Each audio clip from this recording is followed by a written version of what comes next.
त्यांच्या सुविते पत्नी दरेकरताई,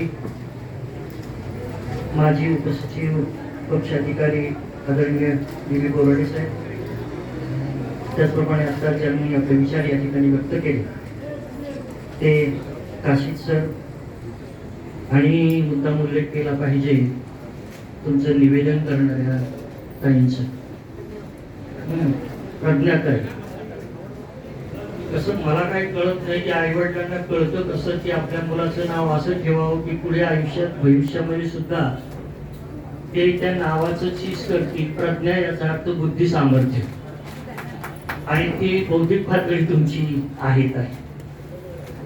खरं म्हणजे शेवटी बोलायचं असेल ना की फार पंचायत होतं की सर, तुम्ही फार सर्व काव्य वगैरे सगळीकडे माधव महानवर वगैरे सगळीकडे रान फुलून आणलं तुम्ही तिकडून. मामांनी तर मुंबई ते दुबई एवढा प्रवास केला, आणि साहेबांनी कामगार नेते असल्यामुळे तीनच नेमकी पकडली. आणि आम्ही जर बोलायला लागलो की शिल्लक काहीच राहिलेलं नाही, फक्त विसरून जाईल म्हणून दरेकरताई एक सांगेल की कौतुक एवढं झालेलं आहे की संध्याकाळी जरा थोडीशी टीप लावता आली तर बघायचा प्रयत्न करा. कारण शेवटी बोलायला लागले की संदर्भ तुटला की खूप प्रॉब्लेम होतो. कारण स्वभावाचं वर्णन करताना कसे बोलतात तेही सांगितलं गेलं. ज्ञानेश्वरीमध्ये एक छान ओवी आहे त्यासाठी, साच आणि मवाळ, मितुले आणि रसाळ, शब्द जसे कल्लोळ अमृताचे, अशा प्रकारचं बोलणं दरेकर साहेबांचं. परंतु आम्ही कधी कधी बोलायला लागलो की संदर्भ सुटतो की काही याची भीती वाटते. बायको नवऱ्याला डॉक्टरकडे घेऊन गेली पोटात दुखते म्हणून, आणि गेल्यानंतर नंबर आला, नवऱ्याला आतमध्ये घेतलं, बायको बाहेर बाकड्यावर बसली आणि आतमध्ये बोलणं झालं, सुरू झालं, काय झालं, कसं झालं, केव्हा झालं. आणि मग डॉक्टरांनी सांगितलं की तुम्ही सांगताय त्याच्यावरून आता ऑपरेशन करावं लागणार आहे, किमान 25,000 ते 30,000 रुपयाचा खर्च येणार आहे. बाईनं ऐकल्याबरोबर आतमध्ये गेल्या आणि डॉक्टरांना सांगितलं हे असं आहे यांचं, काही पण बाहेर आभार चबार खायचं, मग डॉक्टरच्या माड्यावर पैसे घालावे लागतात डॉक्टरांच्या समोर. त्यामुळे बोलताना फार काळजी घ्यावी लागते. ते जर इकडे तिकडे ट्रॅक चुकला तर प्रॉब्लेम होतो. आणि त्यामुळे आणि बऱ्याचदा आमचं असं होतं की डी.बी. बोराडे बोलले की मग थोडस बोलावं की नाही बोलावं ही थोडीशी भीती पण असते. आणि इथे कारण सगळ्यांनी महाभारत अनेक संदर्भ या ठिकाणी दिले. बराशी डी.बी.नी खूप छान एक संदर्भ दिला या ठिकाणी महाभारताचा, संजय या नावावरून मला वाटतं.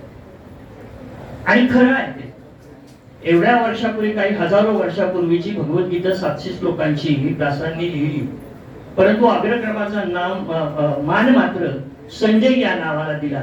आणि संजय उवाच म्हणून पुढे मग धर्मक्षेत्रे कुरुक्षेत्रे समवेता युत्सव मामका पांडवा शैव की मग कुर्वत संजय.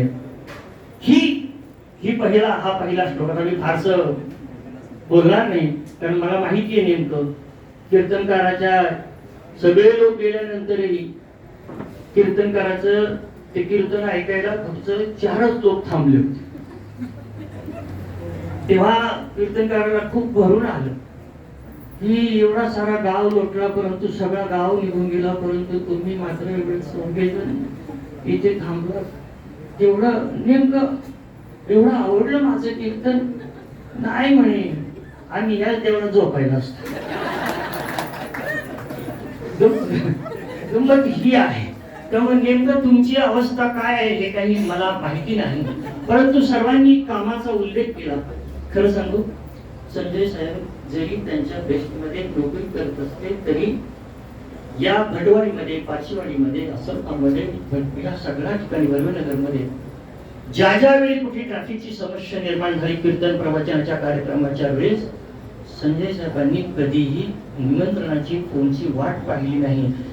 काहीतरी कुठेतरी होतंय असं समजल्याबरोबर स्वतः होऊन येणं आणि रस्त्यात उभं राहून ते ट्रॅफिक दूर करणं आणि कीर्तन प्रवचनाचा कार्य चालू देणं हे त्यांनी स्वतः होऊन केलेलं आहे. हा त्यांनी स्वतःचा धर्म मांडला. आणि म्हणून मी मगाशी म्हटल्याप्रमाणे भगवद्गीतेचा पहिला श्लोक आहे धर्मक्षेत्रे कुरुक्षेत्रे, त्याचं पहिलं अक्षर आहे ध, आणि शेवटचा 7वा श्लोक आहे यत्र योगेश्वर कृष्ण यत्र पार्थो धनुर्धरः तत्र श्री